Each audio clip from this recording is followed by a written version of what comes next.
انسانی حقوق نے اس کو بھیجا ہے جس میں کچھ ایسی شکیں شامل کی گئی ہیں جو بالکل بھی اسلام سے جن کا کوئی تعلق نہیں ہے، اور سندھ اسمبلی بھی ایک ایسا ہی بل پاس کر چکی ہے، لیکن گورنر سندھ نے اس پر دستخط نہیں کیے، اس لیے ابھی تک وہاں پر وہ قانون نہیں بن سکا۔ گورنر سندھ عمران اسماعیل نے اس پر دستخط نہیں کیے۔ دوسرا ہمارے پاس یہ ایک سٹیٹمنٹ بھی ہے جو وزارت ہمارے پیر نور القادری صاحب نے اس کو تسلیم کیا اس بات کو، جس میں وہ یہ کہتے ہیں کہ ایک مسودہ ہے جو وزارت انسانی حقوق نے سرکولیٹ کیا ہے، اور اس مجوزہ قانون کے تمام دینی، آئینی اور سماجی پہلوؤں کو باریکی سے جائزہ لے رہے ہیں، اور اس مسودہ قانون سے متعلق مذہبی طبقات، اقلیتی اراکین پارلیمنٹ کے ساتھ مسلسل رابطے میں ہیں۔ تمام متعلقہ فریقین کے تحفظات کا ازالہ کیا جائے گا۔ بات یہ ہے، بڑی امپورٹنٹ بات یہ ہے کہ کون سا یہاں پاکستان میں جبر ہو رہا ہے، کون سا گن پوائنٹ پر یا زبردستی کسی کو مذہب تبدیل کرنے کی بات کی جا رہی ہے، کس کو خوش کرنے کے لیے اس مملکت خداداد میں جو اللہ کے نام پر حاصل کی گئی، جہاں پر یہ اس طرح کے قانون جو ہیں وہ لانے کی کوشش کی جا رہی ہے۔ میں معاویہ صاحب، پاکستان میں کہیں کوئی آپ کے پاس کوئی ایسی اطلاع ہے کہ کوئی فورسڈ کنورژن ہو رہی ہے، کسی کو زبردستی مذہب کی تبدیلی کی بات کرنے کی کوشش کی جا رہی ہے، کوئی کہیں سے آپ کے پاس کوئی اطلاع ہے؟ اصل میں سمیع بھائی اطلاع تو نہیں ہے، اور پاکستان میں بھی نہیں ہے اور دنیا میں بھی کہیں نہیں ہے۔ یہ اصل میں وہ خوف ہے جو اس وقت پاکستان میں کام کرنے والی این جی اوز اور ان این جی اوز کے آباء و اجداد کو کھائے جا رہا ہے کہ دین اسلام تیزی سے دنیا میں کیوں پھیل رہا ہے۔ 9/11 کے بعد اسلام کو جس طرح سے دہشت گردی کے لبادے میں پیش کرنے کی کوشش کی گئی، کیا 9/11 کے بعد امریکہ میں مسلمان زیادہ نہیں ہوئے؟ اسی طریقے سے جس طرح سے گزشتہ 2 دہائیوں سے مسلمانوں کو پوری دنیا میں بدنام کرنے کی کوشش کی گئی، تو یہ لوگ حیران اور پریشان ہیں کہ ہم مسلسل پروپیگنڈا کیے جا رہے ہیں، ہم مسلسل ان کے اوپر الزامات کی بوچھاڑ کیے جا رہے ہیں۔ آپ نے دیکھا ہوگا کہ گزشتہ سال میں غالباً ڈنمارک کے علاقہ میں ایک شخص نے قرآن مجید کو جلانے کی کوشش کی، اور الیاس نامی ایک آدمی نے اس سے جھپٹ کر قرآن مجید کو چھینا اور اس کو نقصان پہنچانے کے لیے آگے بڑھا۔ تو قرآن مجید کی کبھی مخالفت کرتے ہیں، کبھی یہ کہتے ہیں 18 سال کی عمر سے پہلے آپ اسلام قبول نہیں کر سکتے، کبھی یہ کہتے ہیں کہ آپ کو جو ہے وہ دہشت گردی کے ساتھ اسلام جوڑ دیتا ہے۔ یہ ساری وہ بنیادی طور پر خوف اور فکر کی کیفیت ہے جو یہ سمجھتے ہیں کہ اسلام پھیل کیوں رہا ہے۔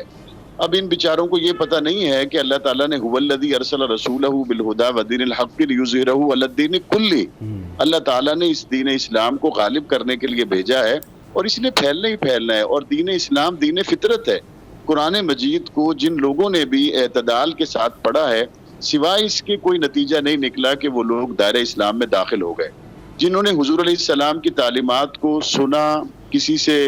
کوئی لٹریچر لیا، پڑھا، وہ لوگ اسلام کے قریب ہو گئے۔ اب یہ مختلف اوچے ہتھ کنڈے ہیں، ہیلے بہانے ہیں کہ شاید اس طرح سے لوگوں کو اسلام قبول کرنے کی مشکلات پیدا کی جائیں اور روک لیا جائے۔ لیکن یہاں ایک بات بڑی تعجب کی ہے کہ اگر پیپلز پارٹی سندھ میں یہ بل پاس کرتی ہے تو گورنر اسماعیل صاحب اس پہ دستخط نہیں کرتے، لیکن گورنر سندھ کی ہی پارٹی اس کو شیریں مزاری صاحبہ وہ اس بل کی جو ہے وہ محرک بنی ہوئی ہیں اور اس پہ لوگوں سے رائے لے رہی ہیں۔ سندھ کے اندر جو پیپلز پارٹی کی صورتحال ہے،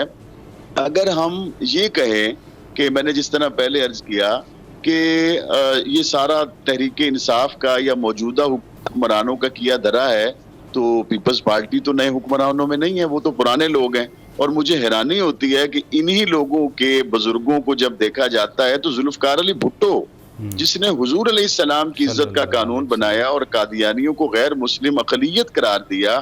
آج اسی کے نام لینے والے، اسی کے پوتے اور نواسے پتہ نہیں کس راستے پر چل رہے ہیں۔ اور میں نہیں سمجھتا کہ دین اسلام ایسا مذہب ہو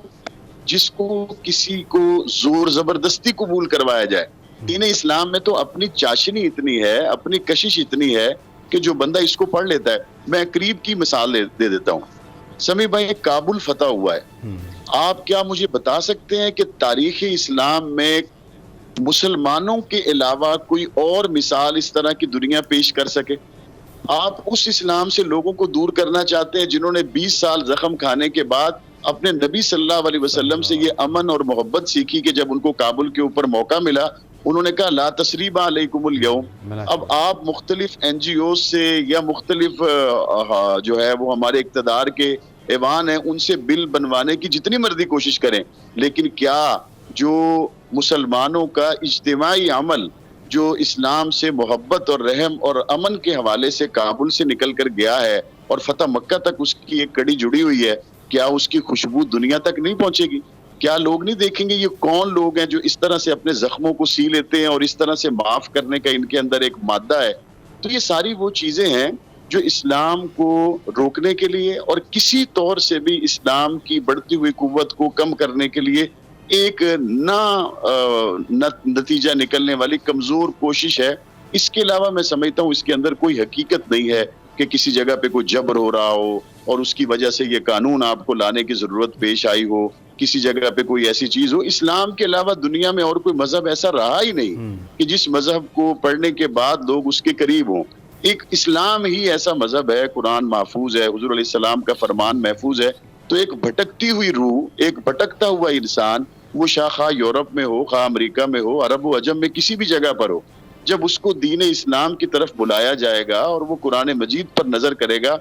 اس کی روح کو تسکین ملے گی اور یقیناً وہ اسلام میں داخل ہو ہی جائے گا۔ میں تو آپ کے توسط سے یہ کہوں گا کہ جن لوگوں نے اس قانون بنانے میں اپنی طاقت خرچ کی ہے، میں آپ کے توسط سے کہوں گا کہ وہ خود بھی تعصب کی اینک اتار کر ایک مرتبہ قرآن مجید کو پڑھ لیں۔ قرآن مجید میں تو ان کے لیے بھی ہدایت کے وہ مینارے ہیں کہ اگر اللہ تعالیٰ کو وہ منظور ہوا تو شاید یہ ساری کوشش کرنے والے ہی 18 سال سے زیادہ ہوں یا کم ہوں یا دین اسلام میں داخل ہو جائیں گے۔ اچھا، آپ نے بڑی انٹرسٹنگ بات کہی مولانا عبد المجید ہزاروی صاحب۔ طالبان نے ابھی جیسے معاویہ صاحب فرما رہے تھے کہ پورا انہوں نے عام معافی کا اعلان کیا، اور سراج الدین حقانی صاحب نے اپنی تقریر میں یہ بات کہی کہ یہ شرعی ہے، یہ کوئی سیاسی معافی نہیں ہے، اس لیے یہ معافی دی گئی ہے کہ آپ کے دل سے وہ چیز نکل جائے کہ آپ نے بدلہ لینا ہے۔ یعنی ایک ایسی مثال جو فتح مکہ کے موقع پر جیسی قائم کی گئی تھی، لوگوں کو عام معافی دے دی گئی تھی، وہاں پر بھی اسی طرح عام معافی کا اعلان کیا گیا۔ لیکن دوسری طرف جو لوگ یہ سب کچھ کرنے کی کوشش کر رہے ہیں، جہاں سے ان کو فنڈنگ آتی ہے، ویسٹ کا آپ دیکھ لیں کہ حملہ کر کے میزائل کا اسی خاندان کے 7 بچوں کو مار دیا جو ان کے ساتھ کام کر رہا تھا، اور اپنے جرم پر پردہ ڈالنے کے لیے یہ کہا کہ یہ آئسس کے لوگ تھے، یہ داعش کے لوگ تھے، حالانکہ وہ جو بعد میں تحقیقات ہوئیں وہ فیملی تھی جس نے اسائلم اپلائی کیا ہوا تھا، جو امریکہ جانے کے لیے تیار تھے، کیونکہ سارا ٹائم وہ وہاں پر گزشتہ 8-7 سال سے وہ فیملی امریکہ کی جو وہاں پر فورسز تھی ان کے لیے مترجم کا وہ کام کر رہے تھے۔ تو ایک تو منافقت ان کی خود اپنی، ظلم کرنے والے وہ خود، 20 سال انہوں نے افغانستان میں بھی قتل و غارت کی، یہاں پر بھی ہمارے پورے اس نظام کو، اس کلچر کو مذہب کے اندر جدت کے نام پر، سیکولرزم کے نام پر، لبرلزم کے نام پر ایسی تبدیلیاں کرنا چاہتے ہیں جس سے جو ہماری جو مذہب کی جو بنیادیں ہیں وہ اس کو ایسا نہیں لگتا آپ کو کہ اس کو ہلانے کی کوشش کر رہے ہیں مولانا صاحب؟ جی بالکل، اس میں تو کوئی دو رائے ہے ہی نہیں جی کہ اس وقت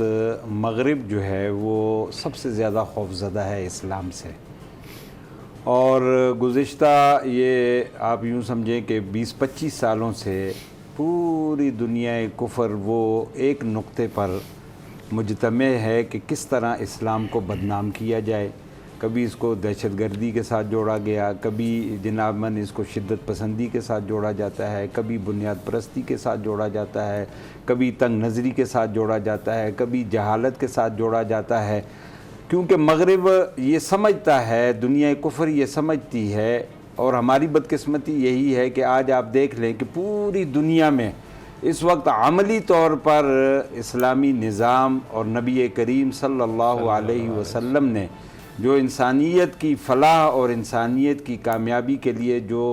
نظام ضابطہ حیات جو دیا تھا وہ عملی طور پر کہیں نافذ نہیں ہے۔